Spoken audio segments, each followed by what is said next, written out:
So we can start. Good morning, everyone. Bonjour. Welcome in Brussels. Good morning. Good morning. Did you sleep well? No. Okay. And for those who arrived this morning, everything is fine? Okay, good. So welcome, everyone.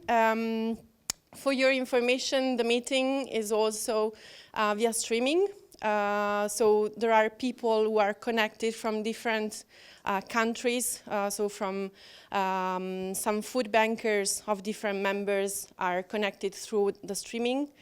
We decided to organize the streaming, let's say, at the last minute, so at the end of last week. But the idea was to give the possibility to as many food bankers as possible to join the meeting. Also, because we wanted to take into consideration. Okay, it's working. So the streaming is working. Okay, perfect. Thank you, Dusko, for the feedback. So we wanted to give the possibility to as many food bankers as possible to join the meeting, to participate in this meeting today. Especially also taking into consideration the situation, the specific situation in some countries with the coronavirus. Yeah, so if we start, so today it's the kickoff meeting of our project on data collection and digital transformation. So this year we will focus on, our main goal will be to quantify the impact of food banks in Europe from farm to fork. And today it's the kickoff meeting of this project. And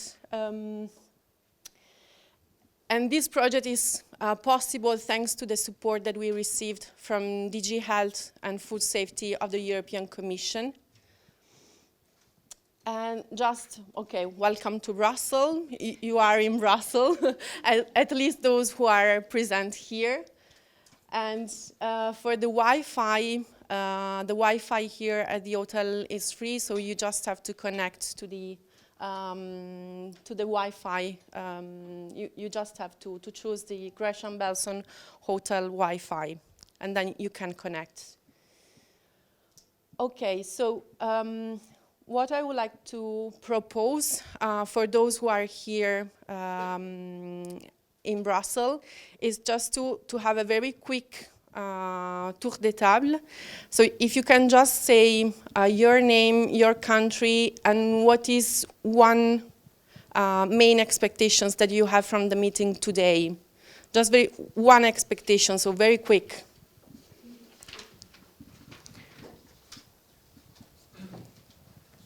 We can start with Laura. Yes, hi everybody. Laura Gavinelli from Italy. My expectation is that we are going to tell you something useful. So this is my hope more than expectation. So welcome to everybody. Oops. Hello, good morning to everybody. My name is Irene Schembri, coming from Malta. I'm the chairperson of the Malta Food Bank Foundation. My expectation is to learn something new from Laura and her colleagues here about this new project. Sorry. Hello, hi, I'm Lena. I'm from Fairshare UK, and I'm their Impact and Evaluation Manager. And I'm really interested to see what happens in all the other countries and learn from everyone. Hello everybody, I'm Lidia. I come from Serbia, from Belgrade, Food Bank Belgrade. I am completely new. Last month I started to work for Food Bank Belgrade.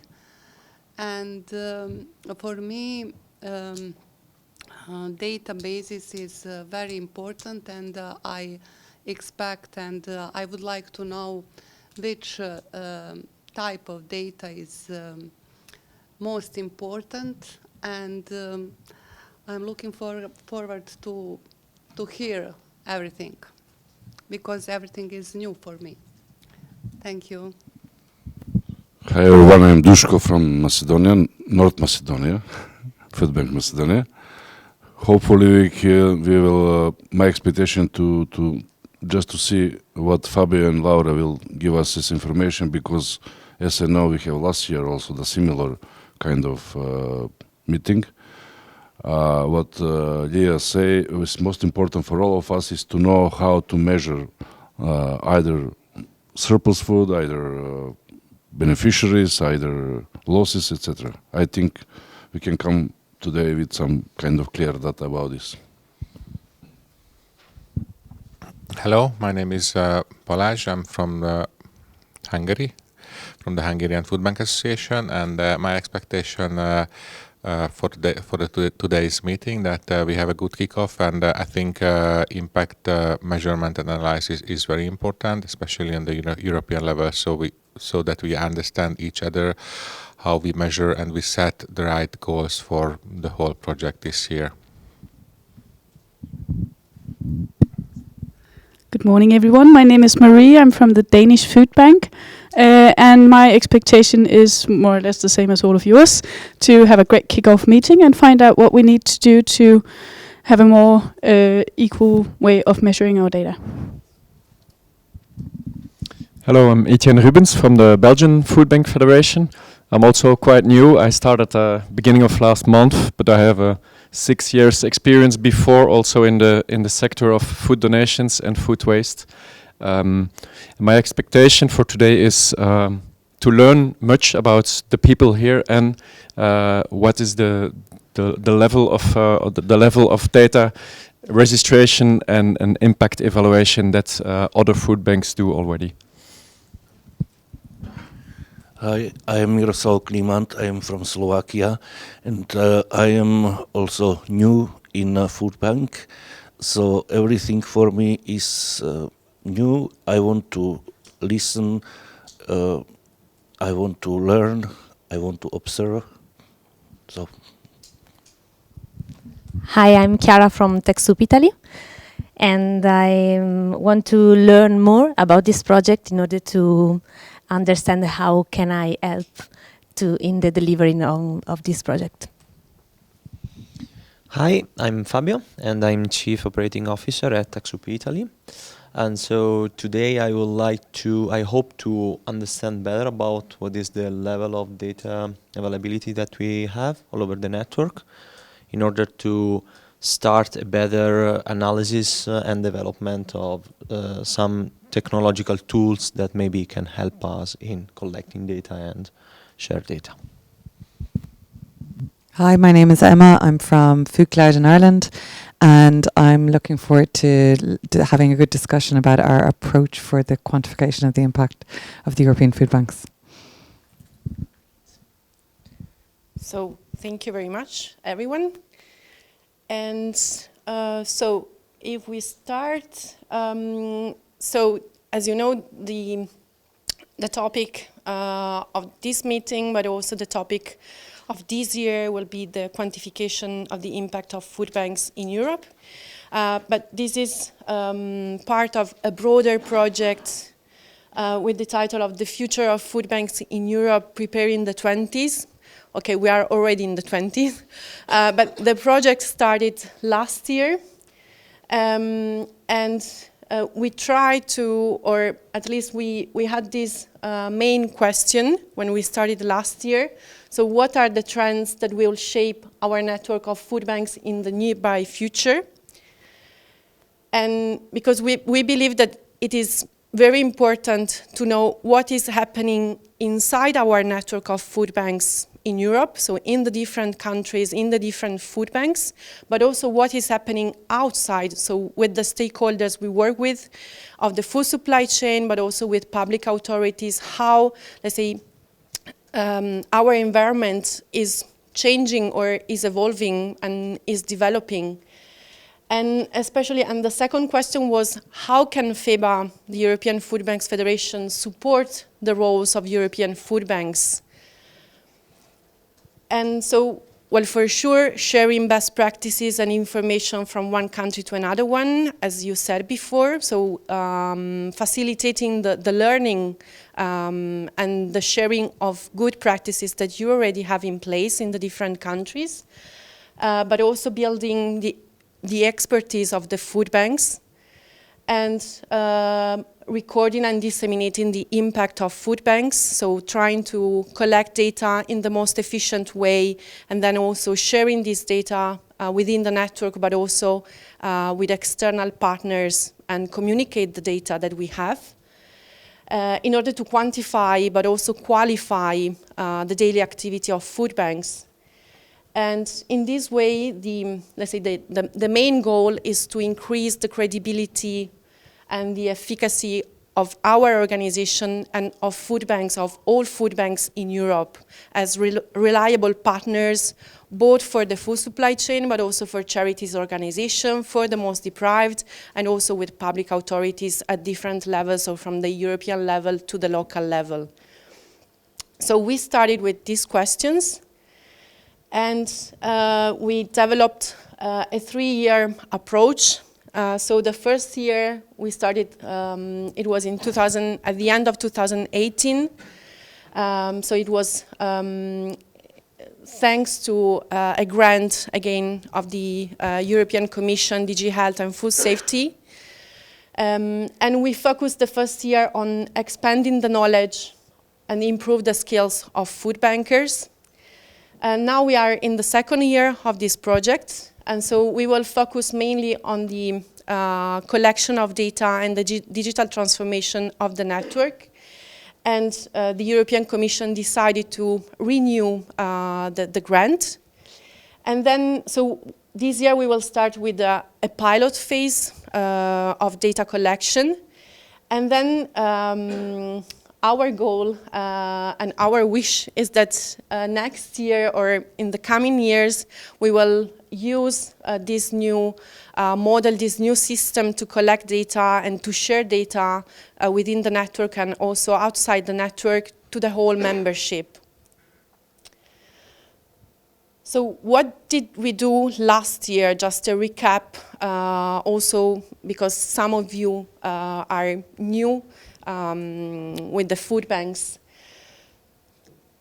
So we focused on sharing practices and information. And as I said before, because we believe that it's very important to understand how the food supply chain, how our environment is evolving, and also how the models of food banks are evolving, because as you know, the mission of food banks is the same in Europe, but also worldwide. So it's to prevent food waste, recovering surplus food, collecting food and redistributing food to charities and people in need. But then the model is very different from one country to another one, but also inside the same country there are differences because, well, it's very important to take into consideration the context of the country, so the economic but also the social context of the country. So last year we organized different activities, and when we launched the project in November 2018, we already had 24 out of 28 members of our network that expressed their commitment to be involved in these projects. So last year, we organized 4 different activities. And as I said, the aim was to share information and best practices. So we organized what we call skill sharing sessions. So training sessions where participants can, on a specific topic, where participants can share their information and their best practices at national level.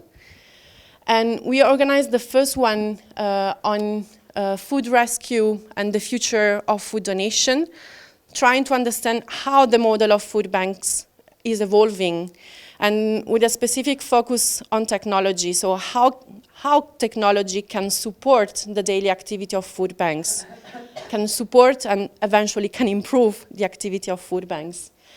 And these skill sharing sessions were organized in collaboration with Food Clouds and took place at the beginning of December 2018 in Dublin. and a technical information both for the people who are present here, but also for those who are connected via streaming. After the meeting, so in the next days, we will share all the presentations, and we will share also the video recording of the meeting. So, okay.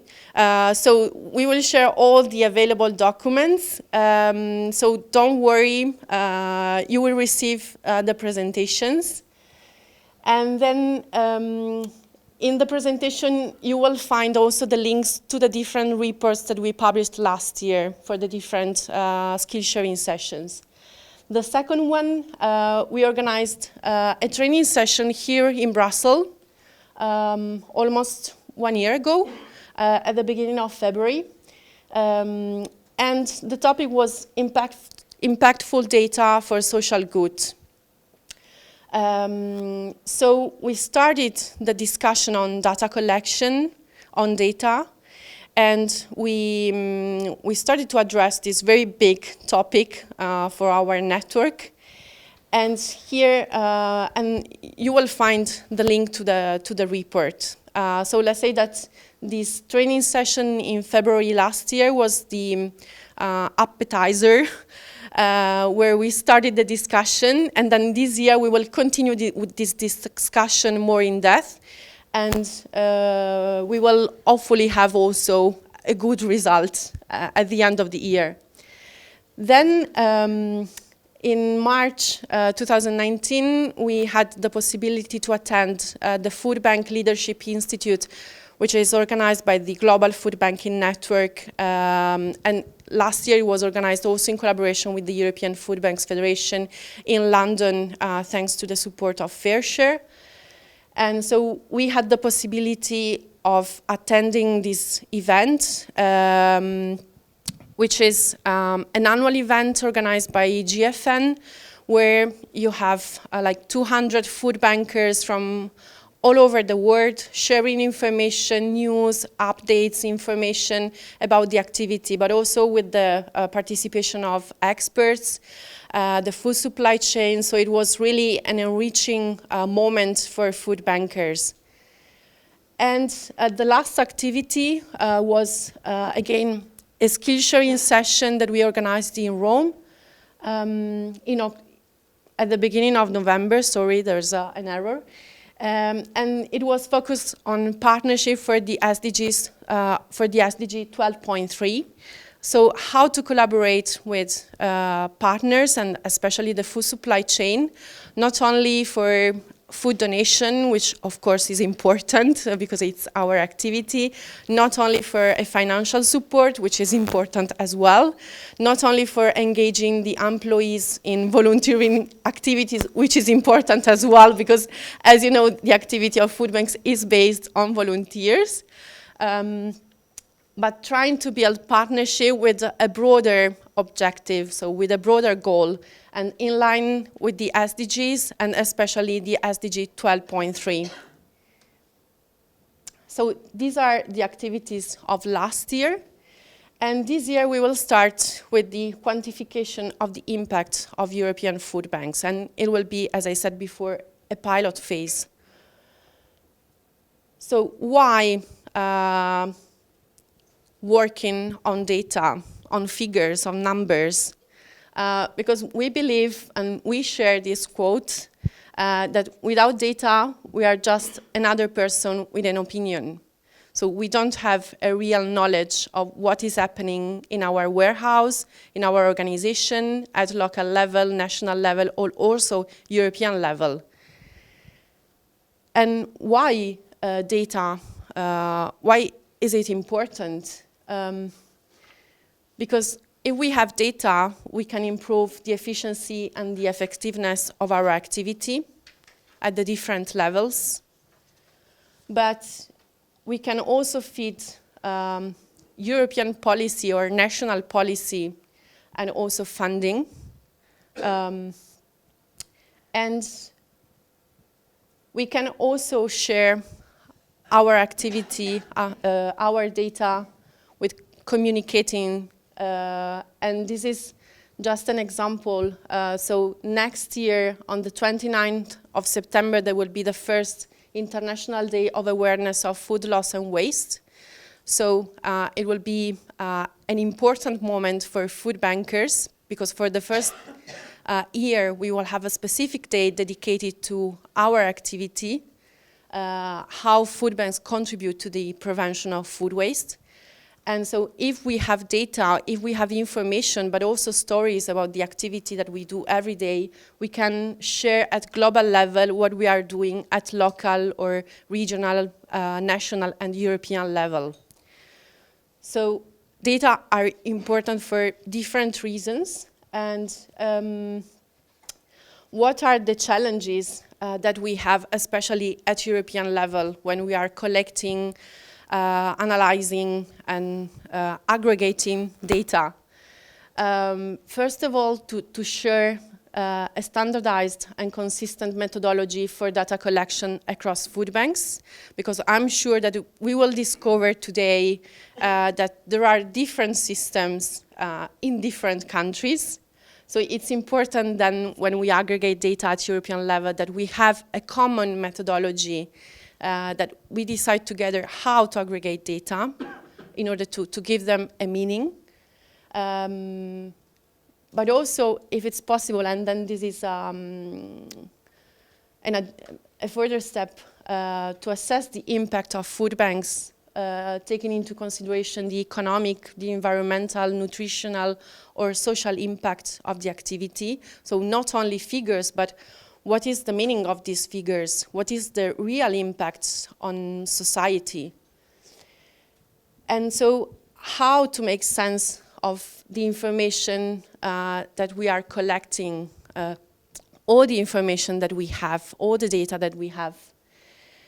And also trying to encourage the digital transformation within our membership. So trying to develop a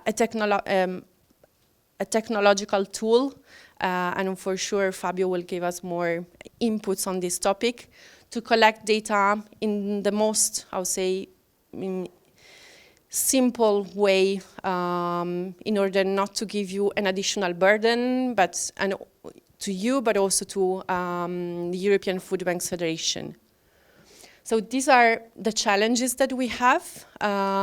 We know that it's not easy, it's not an easy task, but okay, we are here today, ready to work together, and I'm quite convinced that we can find good solutions together, working together.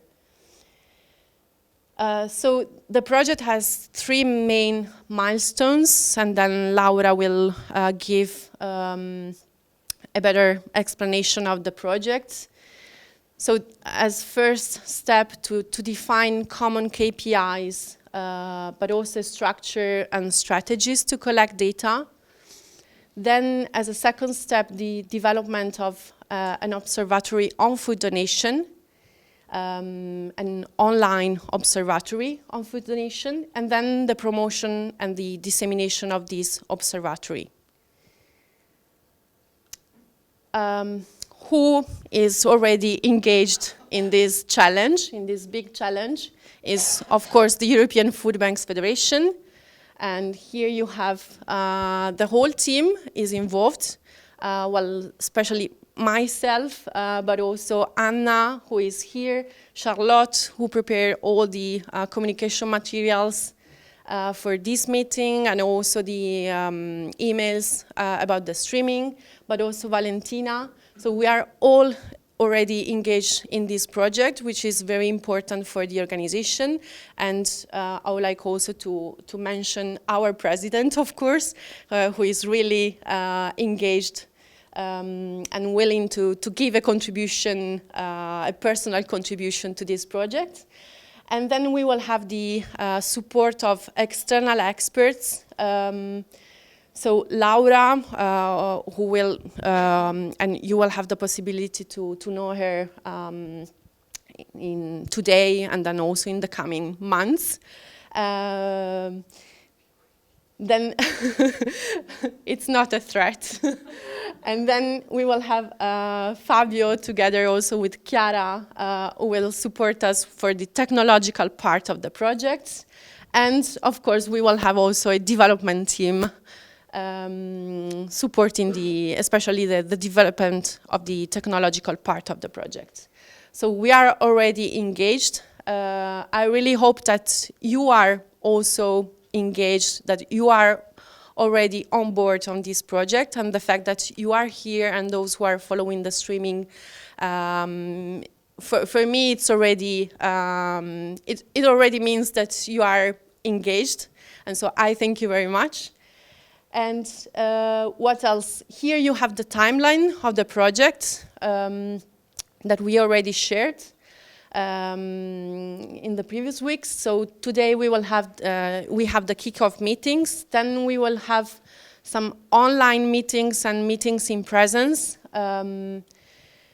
We will have an update of the project during the annual convention, our annual convention, which will take place from the 23rd to the 25th of April in Berlin. And we will finish with a final meeting at the beginning of December in Athens. So the kickoff meeting, the annual convention, and the final meeting are open to all members, and everyone is welcome to join us for these meetings.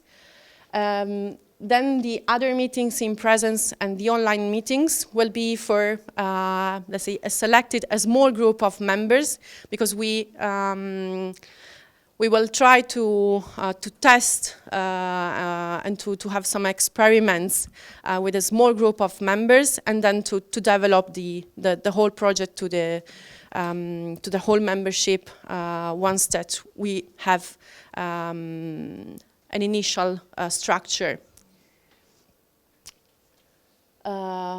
Okay, so for me it's all at the moment. If you have any question, no? Okay. So I propose that I leave the floor to Laura, who will give further inputs and information about the project. Thank you.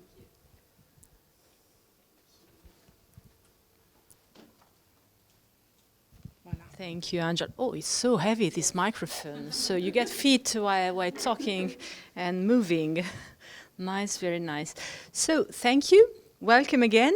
Welcome to you and to the people connected via streaming. It's a pleasure to be here. And it will be a quite intense day. Do you feel ready to live it, to live all the moments? I hope so.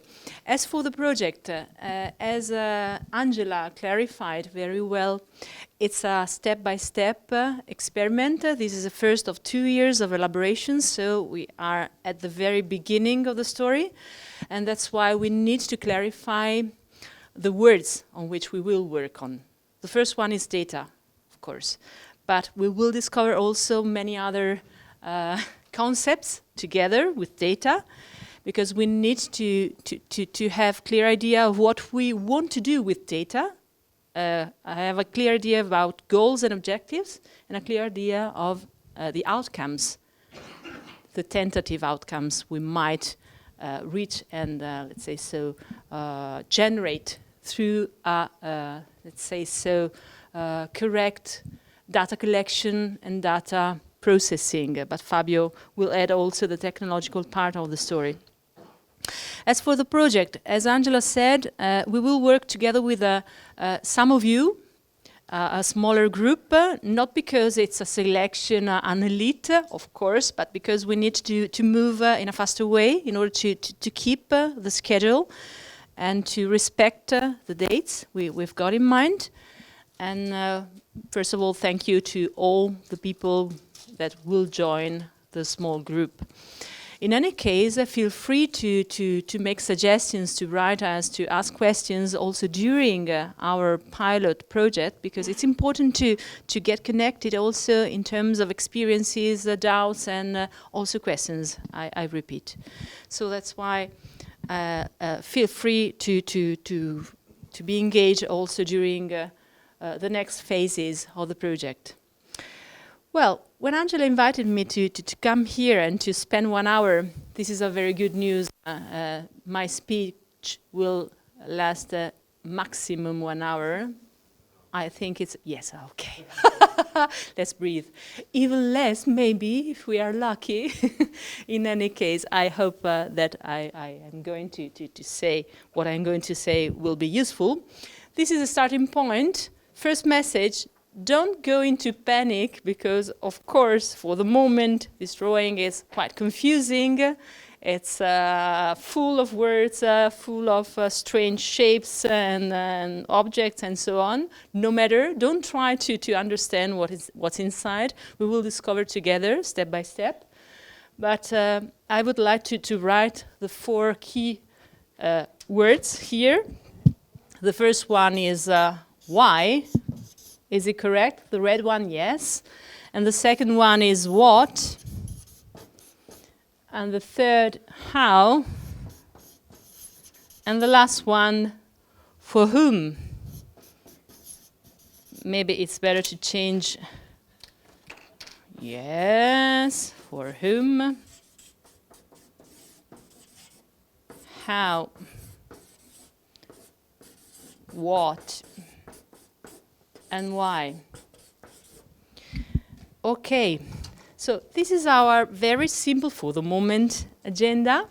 Let's discover what's inside. First of all, why we are here? We are here because I think so, we agree on the fact that measuring what we do, what food banks do, is key. But key for what? Key for whom? And in which way? That's the point. So, okay, but why? What are data for? Are they so useful? And in which sense? From an operational point of view? From a more strategic one? Angela recalled some possible benefits in terms of credibility, reputation, and also new partnerships and so on. Let's go into more detail with this first point about the whys. And then what should we measure? This is also important because during our daily operations, we are well aware of what we are doing, about the results, about also the bottlenecks and difficulties we face day by day. But at the same time, we need to decide how to harmonize all this information, how to standardize them in order to compare from one food bank to the other and grasp some best practices or some new ideas, maybe.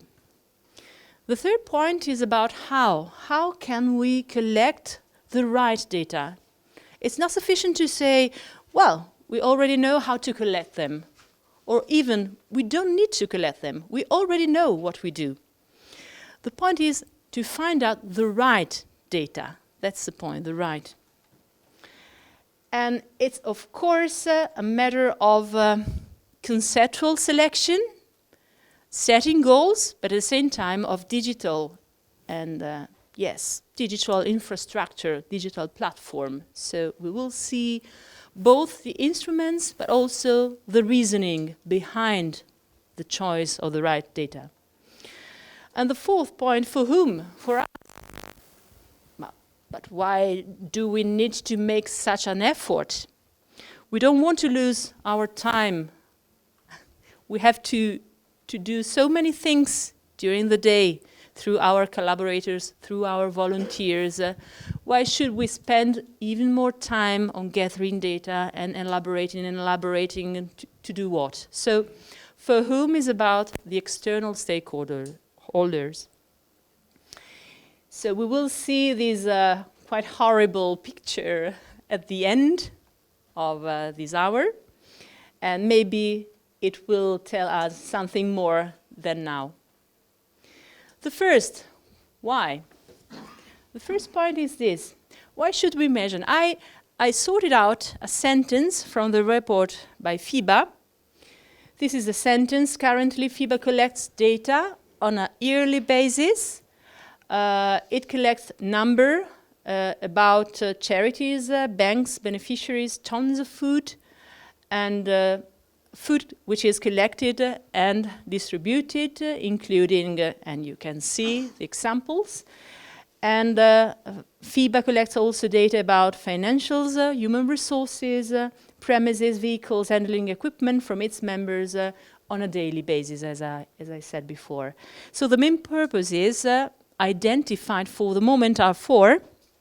The first one is governance, how to better organize the decision-making process, for example, how to organize the committee, the board, and to make the right decisions and take the right actions, also to the benefit to the food bank's members. The second goal is communication, how to communicate in a better way, in a more effective way. The report is one result of this effort, but probably there's even more space to feed this communication area. The third goal is relationships with the institutions, European but also outside of Europe, institutions and stakeholders, so different groups of interest. When we say different groups of interest, we mind also different informative needs. And so we need to elaborate probably the same data, but in a quite completely different way in order to tell a different story to the different stakeholders. This will be part of our pilot team group project. And the fundraising is the fourth goal, how to raise money. And this is, of course, a key goal for us to survive and to put forward our decisions and our actions from one year to the others. And the four goals were represented in this figure. I would add also these three more points. If we have the right data, not too many, not a too large database, but the right data, we can also improve our operations. We can keep more control on what we are doing. For example, finding out the bottlenecks, the difficulties, the criticalities, and probably find out also solutions to our practical problems if we keep trace of what we are doing. So this means control. And to improve in terms of more effectiveness, do what we do in a better way, and decreasing costs, and decreasing maybe also the time spent to do that operation. So become more efficient in somehow. And this is quite positive in our mind. And we also use data for a strategic purpose. So to set goals for the next future, not only for today, for tomorrow, for this year, but also for the next 2 or 3 years. This might be even more important when we want to set new relationships, for example, to collaborate inside a funding scheme, which is scheduled for the next 5 or 7 years. So we can have a vision, a broader vision of what we want to go, where we want to go, and what we want to do. So set plan, make the right decision, take the right actions. And also, the internal communication is important because if we share strong and important values between the collaborators and the volunteers, then if we communicate what we are and where we want to go based on sound data, also with our collaborators, we can transform them also in ambassadors. So people spreading a positive word of mouth outside the organization.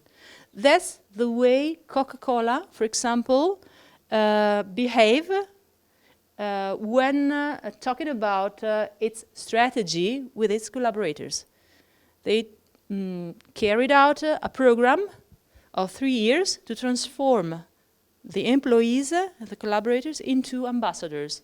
And it was very, very successful in that sense.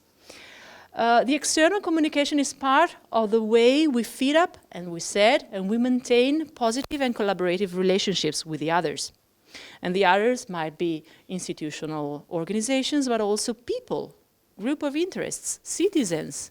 And so it's important to, once again, provide the necessary data, information they want and they can understand, and transform it into an occasion of collaboration. So to summarize, on the left side, you can see the more internal benefit. We can imagine if we have a very strong database, this one, while on the right side, we can see also the external positive effects of doing things well when treating information, data, numbers, and so on. For the moment, the word data is a mysterious concept. We will clarify in the next 2 seconds, of course. Let's start from this assumption. We are still here. Why? The first point. Having the right knowledge makes us more powerful in terms of decision, in terms of negotiating power, in terms of credibility, as Angela said before, in terms of actions. Yes, and so what? The point is that if we need the right sound and constant knowledge, in terms of knowledge management literature, we are talking about know-how and capability. So to know how to manage, to know how to behave, to know how to decide and act, take actions. And to get into more detail, I would like to show you a 4-minute video. It's quite quick. I found, and I thank Mr. Nick Milton for his presentation, of course. He's an expert, and he will, I found, through a very little story, he will clarify the difference between data and information when talking about knowledge management. Let's have a look to the video. I'd like to talk about data, information and knowledge and what's distinctive about each of those. They are easily confused, but they're different. Data, information, knowledge are different, and data management, information management, knowledge management are different, despite the fact that there is a lot of confusion between these 3 disciplines. When I'm teaching knowledge management training courses, early on in the course I like to talk about data, information, knowledge, the difference between the 3, and I illustrate this with a story. I say, imagine it's 8 o'clock in the morning on a Monday morning, you're walking through a factory. The factory's in production. You walk past a pipe, and on the pipe there's a pressure gauge. And the pressure gauge tells you that the pressure reading in that pipe is 12,000 psi.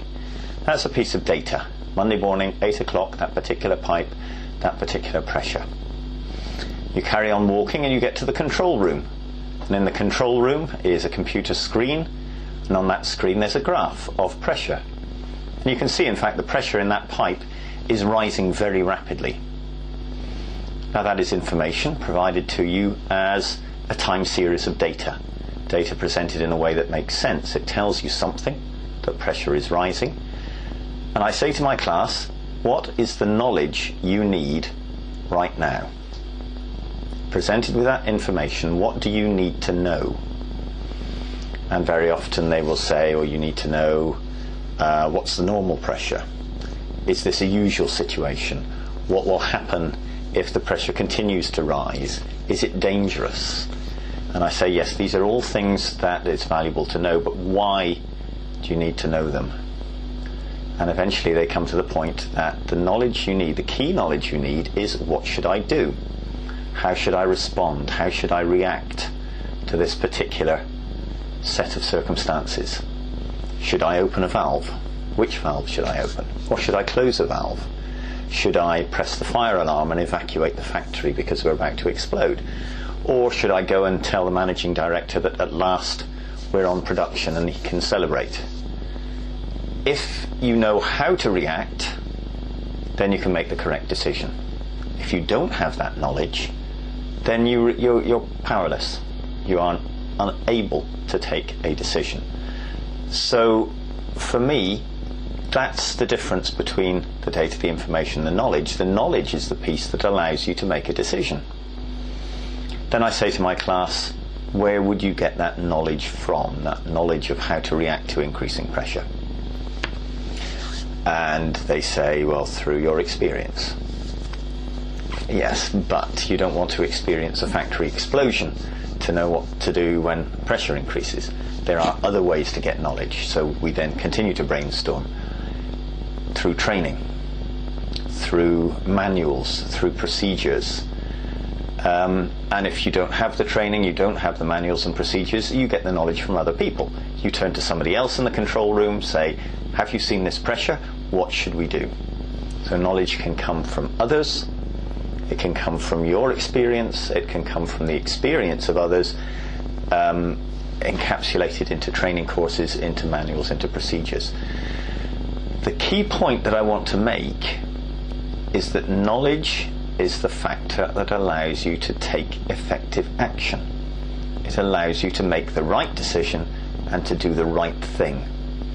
So what knowledge management is about is creating a system, a managed system, that routinely and systematically ensures people have the knowledge they need in any circumstance to make the correct decision. Now, this is a lot more than just providing them with information or data. It's providing them with capability, with know-how. So that's the difference in terms of knowledge, and that's the difference in terms of knowledge management. So bye, Mr. Milton, and thank you for your contribution. What do you think about that? Was it clear, the difference between data and information? Feel free to. Yes? It very much sense to me. It makes sense. Yeah, having yes. the vision of walking through a factory and seeing, okay, this is one type of data that allows you to do what and know what and then act on what. Good. Yes. Good. Oh, I close the presentation. Just a minute. This one, thank you. Okay, thank you, Anna. So probably we agree that it's not only a matter of data, from what he said. Data must be good, the right ones. It's not a matter of quantity, it's a matter of the type of data we are gathering and the use we do of them. Data are not sufficient to provide us the right information, and the information is not knowledge. We go further to gain all the necessary know-how and to make the right decisions. So data are important, but probably they are the beginning of the story. That's the first message I want to share with you. And that's why we need to clarify the words we are going to use together in order to proceed with the project. Data are like raw materials. Think about a finished product. Data are raw materials. They are important. They are at the basis of each type of final product, manufacturing product, but at the same time they are not sufficient to make us imagine what they can do and how they can become in terms of commercial proposals. So they are raw numbers or words or single parts, single units to be analyzed. They respond to this type of need to have a glimpse, a sort of snapshot of the situation. We grab some data. That's the situation. But it's not sufficient to understand what this data mean. So step number 2 is about the information, how to transform raw materials into a semi-finished product, I would say. So something more, not the final result, but something which is contextualized. We put data into a context, a logical context. We compare data with other data. And in doing that, for example, we create a data series. For example, we have a trend. This is something more than single numbers. We compare them and we grasp a first information. The trend is increasing or decreasing. It's a positive or negative, for example, phenomenon. So this is part of our interpretation. The second step is about what does this mean?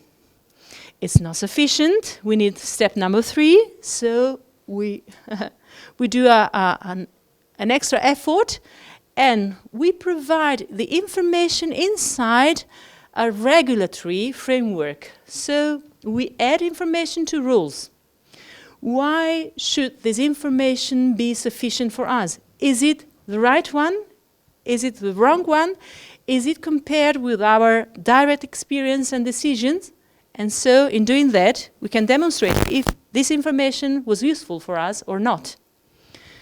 So in this case, the question is, what do we need to know and why? For what reason? For which goal?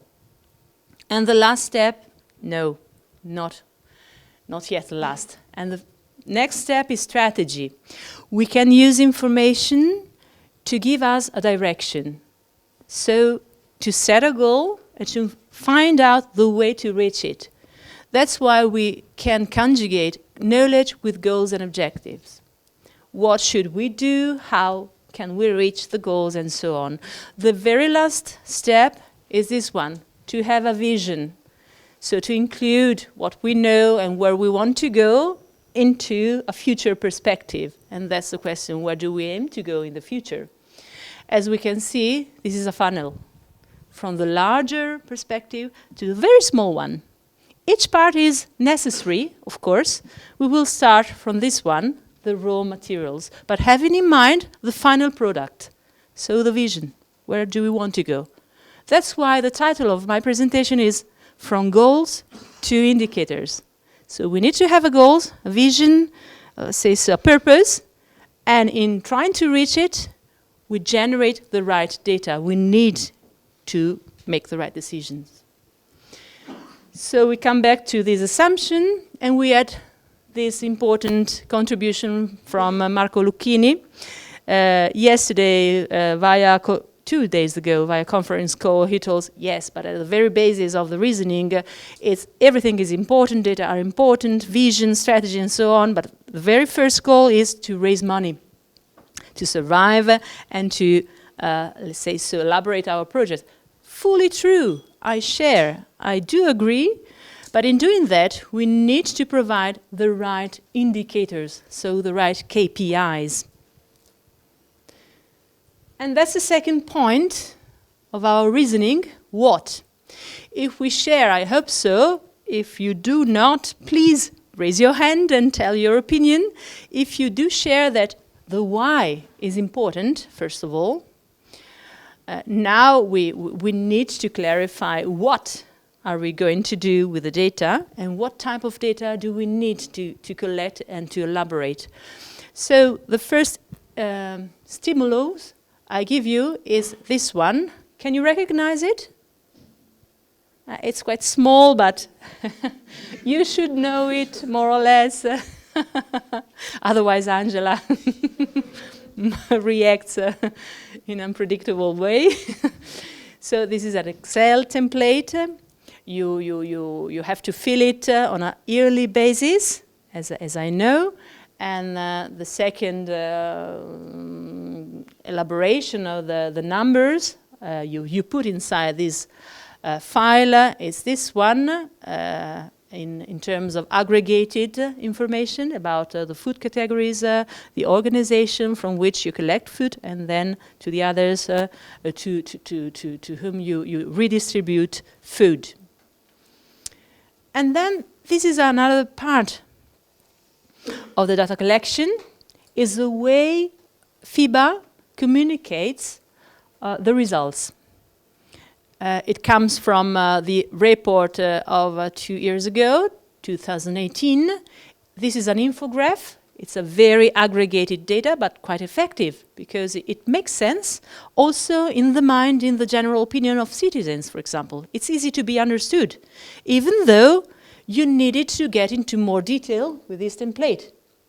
But let's say so, representation, very simple, very straight, in a communication way, is this one.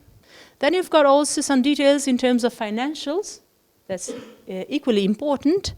And it's a way of, let's say so, demonstrated the good way you are working. So what gets measured gets managed. This is probably a good consequence, but it might be also this one. The more data I have, the better is. Is it true? Do you agree with this sentence? The more data I collect, the better. No. Not at all. Otherwise, we risk to lose time and to get frustrated. It's never a matter of quantity, even though we are going to talk about quantification of data, of course. But it's never a matter of quantity, thousands of data. We would get into confusion, and we would make people crazy, or at least annoyed and bored with us. So it's never the right solution. The right solution is this one. Ask to ourselves the first question, what are all these data for? Why do I need to collect data about the number of vehicles? What's the matter? What do I need to collect data about the meter squared of our warehouses, the number of the volunteers, and the number of paid employees? Isn't it enough to provide the general data about the tons of food collected and the food redistributed? Isn't it enough? Not at all, but we need to probably ask this important question, which is, what's the goal? Because the number, but above all, the type of data we are gathering, collecting, is strictly related to the use of the data we are going to do. So the goal, first of all. So let's start with a very short, I would say, and not too boring vocabulary. It's a very simple slide. I will leave you together with all the slide presentation. But in any case, just to grasp the main differences between a very common and used words. Data are not information, as we might understand just before through the video. Data are raw materials. Information are elaborated data with one goal. The indicators can be KPI, but KPI do not cover all the possible indicators we might use. They become key in terms of informative importance for us. So once again, depending on the goal we have in mind, this specific indicator becomes key for us, not for others. So that's the difference. The goal and the objective. The goal is a general purpose. Fight against food poverty. It's a very important goal. It's not an objective. The objective is something more specific, time-scheduled, quantified, in order to be checked out in terms of results, concrete results. So the objectives are the way we reach the goal, step by step. We want to get there, the direction, goal. And to go there, we need to do this and this and this. These are the objectives. And the data and the indicators are about the goals, of course. Mission and visions. And vision, the mission is the reason why we operate on the market, or in general terms, what type of values we've got, the way we want to operate. And the vision is about our future, where we want to go. Okay, just to sum up, okay, and then I shut up about the second point of my presentation. I hope not to be too boring for the moment. Resist, please. Very few minutes and I will close. First of all, data are in a matryoshka. What's the correct way of pronouncing matryoshka? Matryoshka? I don't know, in any case. Matryoshka, thank you. I suspected. So data are part of a larger matryoshka. They are inside information, we know. The information contextualized with rules, with experience, with proofs, become part of our knowledge, which comes also from other things, experiences, and they help us, it helps us to set our strategy into a future vision. This is the matryoshka. Data are useful because they help us to set goals, to measure, of course, the results in terms of outcomes and how far or how neat we are with respect to the objectives we set. And the objectives are the practical, scheduled, and quantified part of a broader goal.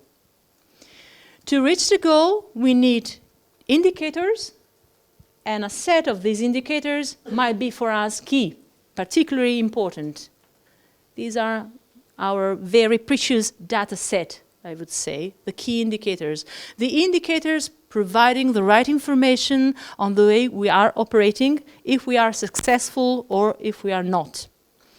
Indicators in general terms, but also KPIs, might provide the right information about our performance. Performance is not the impact. The impact is something larger. The performance is more related to economic performance, operations, effectiveness, and efficiency, as I said before, while the impact is part of a larger story in which also the perception, the sensitivity of the citizens or the groups of interest play a role. So, of course, also here, mini matryoshka, but in the case, a consequence of this reasoning. Right. So, how? Where do we get the knowledge? From data, but also from the other fields of life, I would say. We can grasp pieces of information, data we can collect, through two different approaches.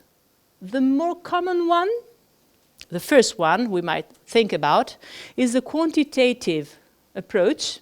We generate numbers. That's what you put inside the Excel file of FEBA, for example, the number of, the kilos, the tons, and so on. It's important, of course. These data provide answers to the question who, what, how much they measure the phenomenon, an operation, a process, and so on. Together with the quantitative data, we might also use qualitative data. So the why, the how. And in this case, we won't have numbers.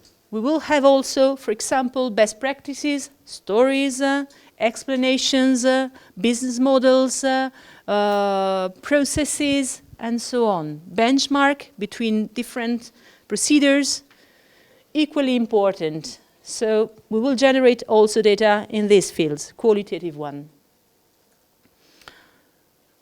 This is a very nice and interesting slide provided by Fabio in the last session.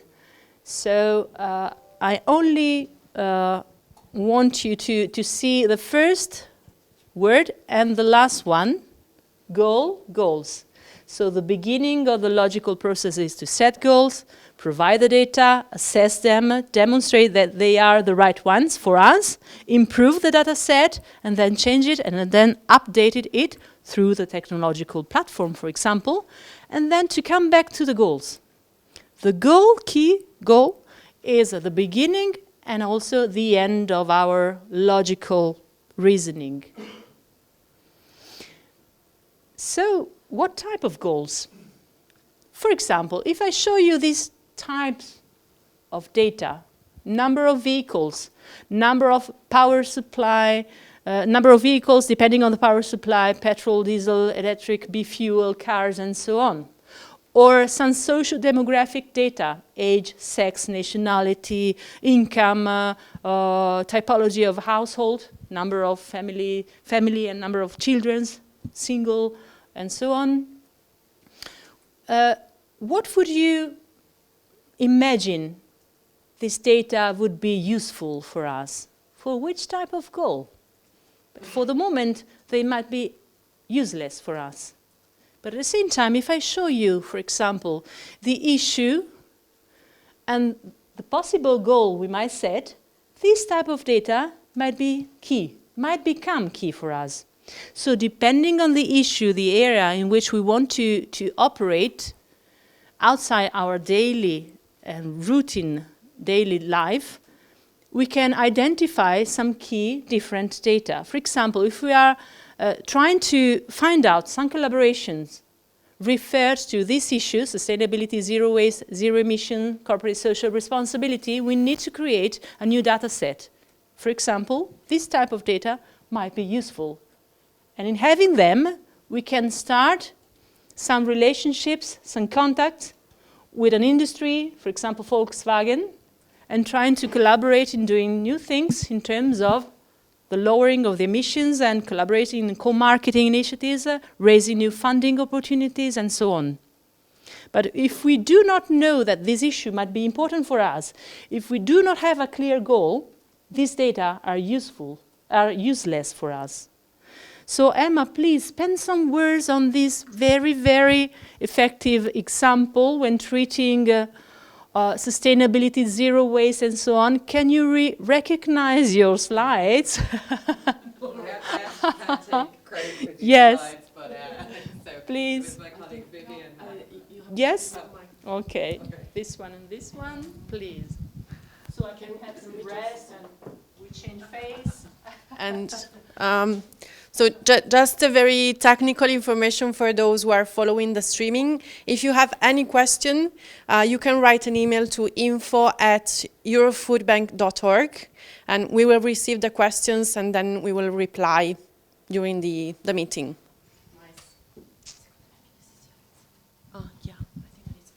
Okay. Your floor is yours.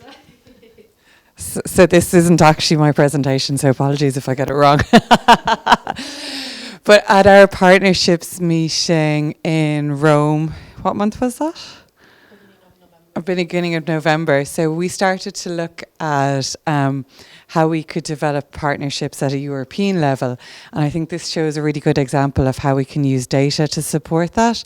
So one of the ideas that was put together was the idea that because the European Food Banks Federation, it's quite big when you look at it at a European level, that, you know, there's a big opportunity for us, not only in the work that we do, but also in our own operations to be more environmentally sustainable. And we looked at this idea of the strategy, so taking on responsibility for environment and society, and it's kind of a sustainability commitment. And we looked at kind of a key piece of this would be around the fleet. So one of the metrics that we often talk about, that I suppose we wonder why we have to fill out in the spreadsheets, is how many vans, how many forklifts, how many vehicles the food banks have. So if we look actually at the fleet across Europe, the proposal that was developed as part of this partnerships meeting was this idea that the fleet in 2019, because of the data that we collect through the annual survey, actually we have 3,500 vehicles. And the group put together this idea of, you know, this is actually a very powerful piece to look for partnerships at the European level, because the fleet is so large. So how can we innovate in our own transportation? And in 2022, say, if we're to grow our, I think they did some projections and thought about actually, how are we what's the vision for the future? And it's moving towards EVs. So the idea that we become more sustainable and we commit to, you know, environmental targets through actually changing our own fleets. But the idea is that we would need support to do that. And this would, I suppose, this feeds into, you know, our tons rescued, but then also this idea, I guess, that this was a pitch that they were going to do. But I suppose the key point here is that for the future, you know, if we want to be able to present these strong partnerships about how we can transform the fleet at a European level, we needed actually to collect all of those data points. So I think it's a really good example of your Russian dolls. I'm not going to say it in Russian, but the idea that, you know, you have the data, you can build on the goals, then you can build on the strategy, and so the vision that the fleet of all of the food banks is completely electrified then by 2022. And they put this together as, say, a mock pitch to Volkswagen, and I think it was really good because it showed the impact of us as a collection of food banks that collect all of our data together, being able to use that data to feed into a big vision. And I think that was there. Yes, this is a very good example. So the next Okay. The next one? Yes. This might be a claim. Yeah, absolutely. So this is sort of the idea that zero waste, zero emissions, and if we kind of think bigger and use the data better, that we can form these partnerships at a European level. Thank you, Emma. Thank you very much. This is, of course, a quite marketing-oriented example, but I find it really effective from the point of view of what we are trying to say and to share. Second example, quicker than the first one. If we talk about aging society is an increasing phenomenon, a global one, in which Italy is the second country in the world for the average age of the population, second to Japan. And so it's, in any case, a global phenomenon on which also the European Commission is investing increasingly, also for the next year, of course. And why not reasoning on that, for example? So why not finding out the right data about poverty referred to the age groups? And the first great, larger and increasing age group might be that one referred to the elderly, old people. Let's have a look to the figures. For example, we have these general information about 21.7% of people in the EU country members at risk of poverty. Is it a high or a low information, data, in your opinion? Is it a good news or a bad news? Very bad. Let's get into more detail. If we take into account the same phenomenon, but we packed out into different categories, for example, by sex, by age group, by education, by country, we can get into more detail and find out some specificities. This is even more important if we want to treat the problem in a more focused way, in a more effective way. By the way, have a glimpse to the box, to the bubble. 2020 target, lift at least 20 million people out of the risk of poverty or social exclusion. So they are strictly correlated, related, poverty and social exclusion.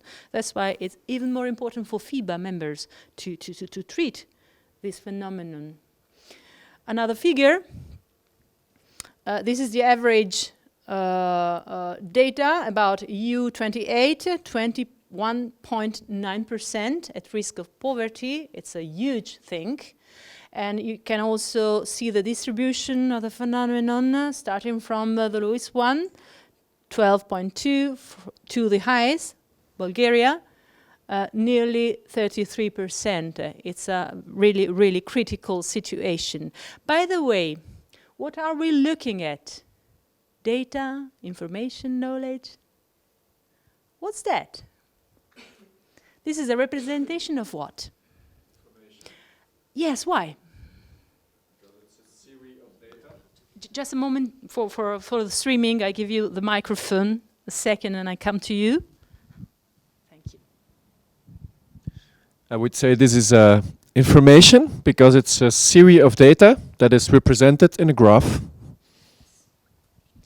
Correct, wonderful. And it's also part of our knowledge.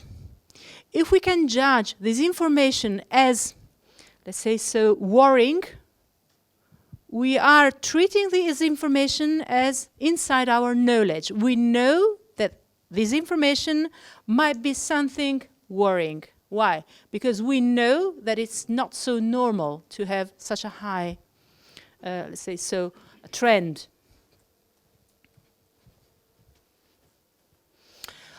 Also, the pyramid of the EU population. This is a representation of the difference between people aging and their expectation in terms of working possibilities. So people will increase in terms of elderly population, but at the same time, people working will decrease. So there will be a gap in terms of income possibilities and expectations, life expectation. This is, let's say so, the first step for poverty risk. Another important issue, equally, is child poverty. So passing to the second very important key age segment of the population, we might take into consideration children.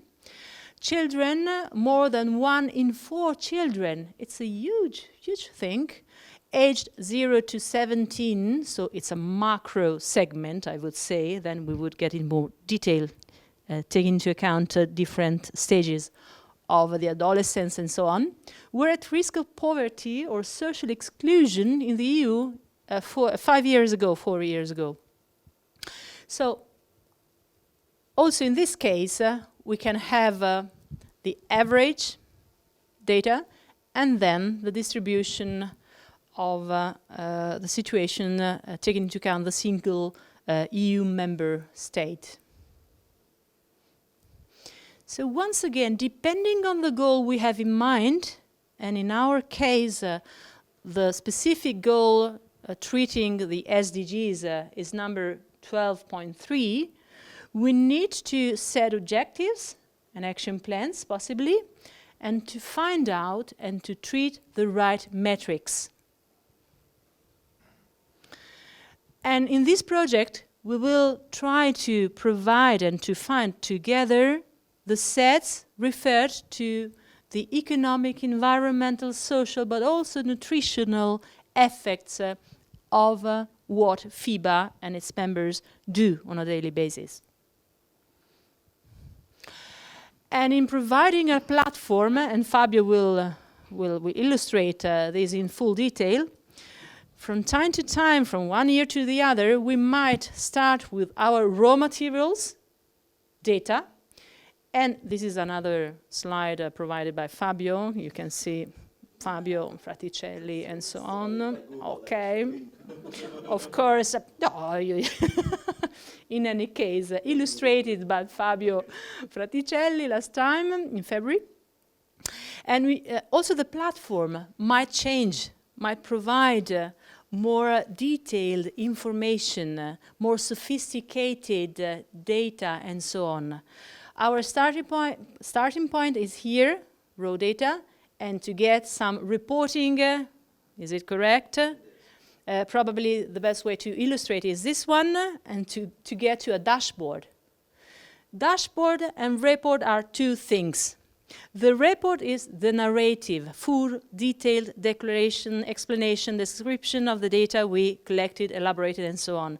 The dashboard is a very quick, immediate, and visual representation of what we have inside the database. Okay, vocabulary, you will look through them, the different words later when you will get all the presentation. But in any case, just to have hints, the data mining depends on the number of the data we are collecting and the data set we have inside the database. So the common word is data. What we do with them becomes something more sophisticated in terms of typology of information we can produce through the elaboration and collection process. Good news, very good news. We are at the end of our, my presentation, not of the day, but of my presentation. And this is the very last point. For whom? Only one slide. I will be very quick.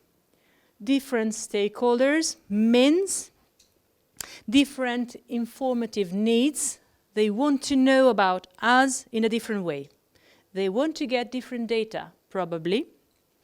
Or at least they want to have the same data in a different way. This is about stories. So a specific part of our pilot project will be devoted also to communication. Once we have the right data, once we have the digital platform to elaborate and to sort and to interrogate, let's say so, and to sort the right information, what do we do with this stuff? How can we transform it into something more understandable from outside stakeholders and something more engaging above all? That's why the number needs meaning, and the meaning is our effort to transform them into a convincing story, okay? Sound and convincing story. That's why we will dedicate a session, I would say, about communication, but after, towards the end of our project. Good. I hope that now this drawing, this poster, makes more sense than at the beginning. We saw that measuring something needs to clarify, first of all, what we want to do and why, what are the benefits in terms of performance, impact, goals and objectives. These are the principal benefits: to keep control on what we do, to give directions to our strategy, to raising funds, to decrease costs, so to improve in terms of effectiveness and efficiency, to set internal and external communication tools in order to align our volunteers and our collaborators, and on an external part in order to increase in our reputation and credibility. And what is referred to, of course, the indicators, the KPIs we want to choose and elaborate. How is devoted to different approaches, the qualitative and the quantitative one, but also digital platform, which is part of the task of Fabio. And for whom? For us, first of all for us, to improve what we do. And on a second basis, of course, also for other people who want different stories, depending on their informative needs. That's it. Not coffee break, but for the moment discussion. Thank you. I've just one remark or one reflection, is that for my understanding I would put for whom also at the level of why. And maybe the for whom could be how do you communicate about it? Because when you talk about why, it's for funding or it's for policy, good policy. So for whom is the policymakers? I don't see so much difference between both. That's useful. That's useful.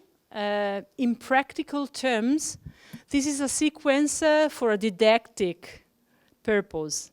In practical daily life, they are all connected in a more circular way.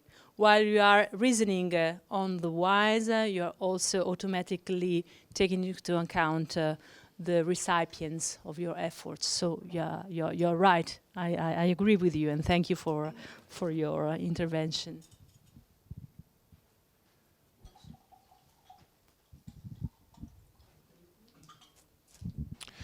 Thank you.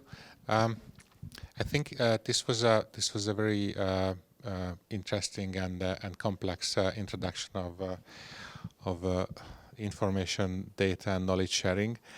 I was just missing one part of it, which I think also we have to discuss at the beginning of the project, and this is the motivational part of data collection and sharing. I also studied knowledge management, by the way, so I have some experience. But also from my experience, also in the food bank network and also in companies, I see this is one of the main problems if we start such a project for data collection or knowledge management. That usually the ones who have the data and information are not the ones who are doing strategy and have the questions of why. And usually those who have the data and have the knowledge say, I already have the data and the knowledge, why should I share it? And sometimes they are even contra-interested in some cases. But in most of the cases, just people are lazy and don't like any extra work, and data collection is always a lot of work. And I think we already experience that in the current way of collecting data on the European level.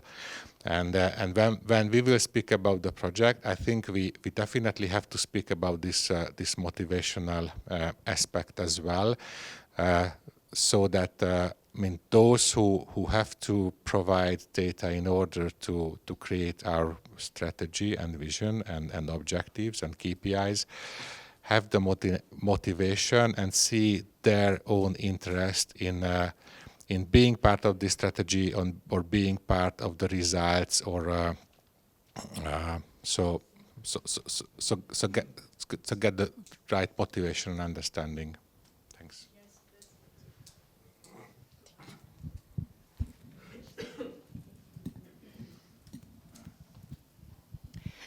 This is a very interesting point and important too.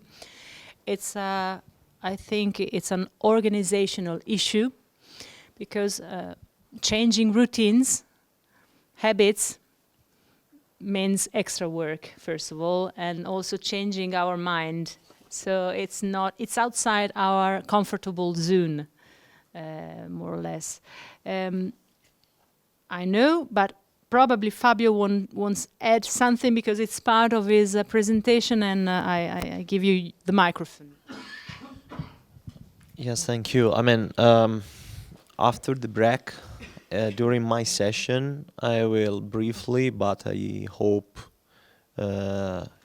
in a good way, address this issue, because it's a key part of the development plan of the platform. So we tried, and I will be really pleased if you can contribute with your thoughts on this part. We try to mitigate this risk, which is a risk of adoption, and maybe in the next session you will be capable to know more about this, and we can discuss a bit about this. Okay.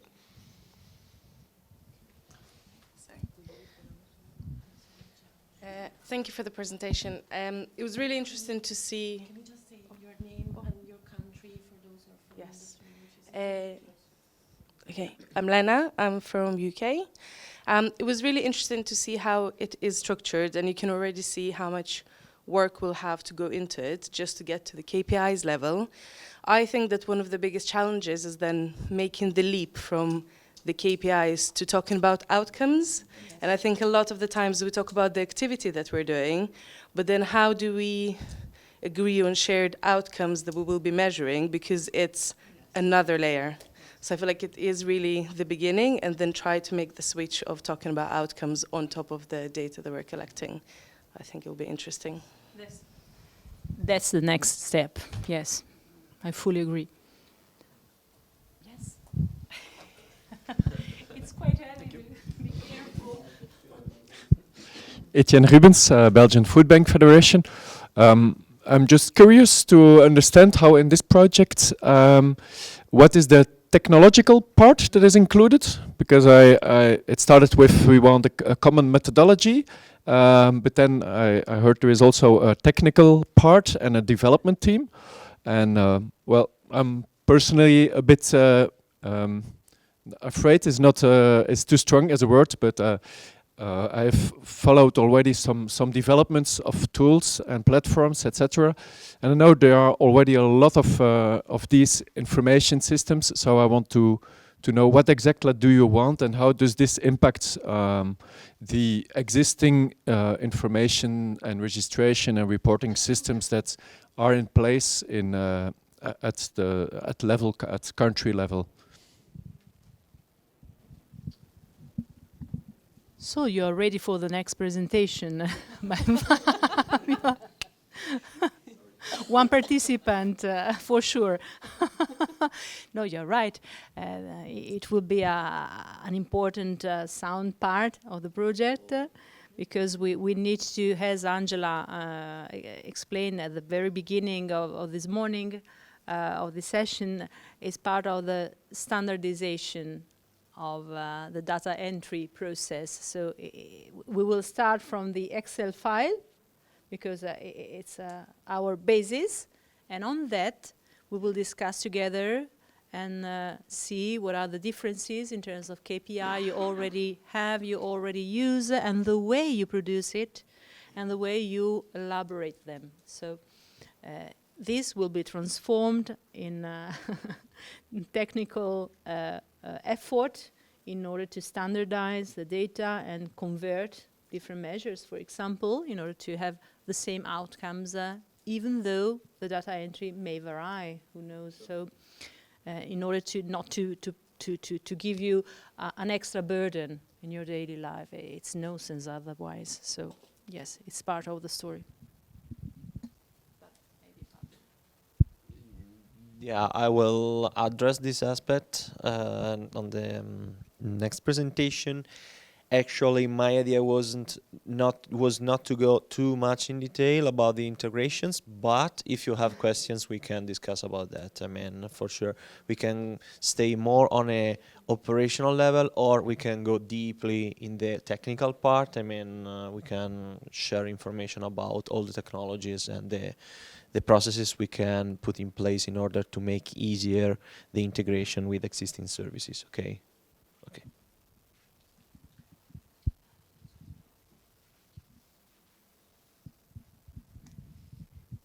Paola Capodistras from Norway sent us an email and with a question, so say hello to Paola.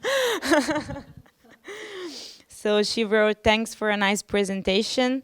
In addition to discussing why data is important and how we can use it, what about the limitations of what actually is possible to gather data on and not? Most of our food banks have very little contact with the actual end user, and most of the charities we work with receive food from more than the food bank. So using their total numbers of beneficiaries, for example, wouldn't be accurate. What about these challenges?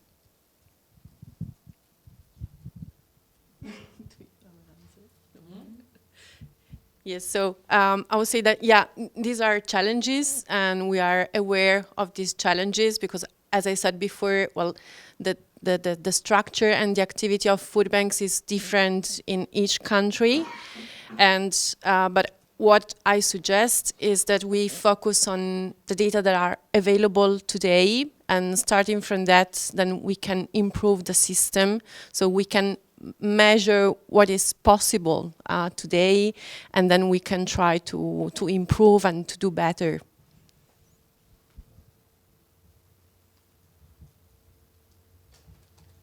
Other reactions or questions? For the moment, I'm sure that the more we go further, the more questions you might have. So, other contributions or suggestions for the moment? Okay. So, I think that we can, yes, we can have right now the coffee breaks so that we might have an extra quarter of an hour after. It might be useful. And so enjoy your coffee break and see you later in half an hour. Okay, see you later. Bye.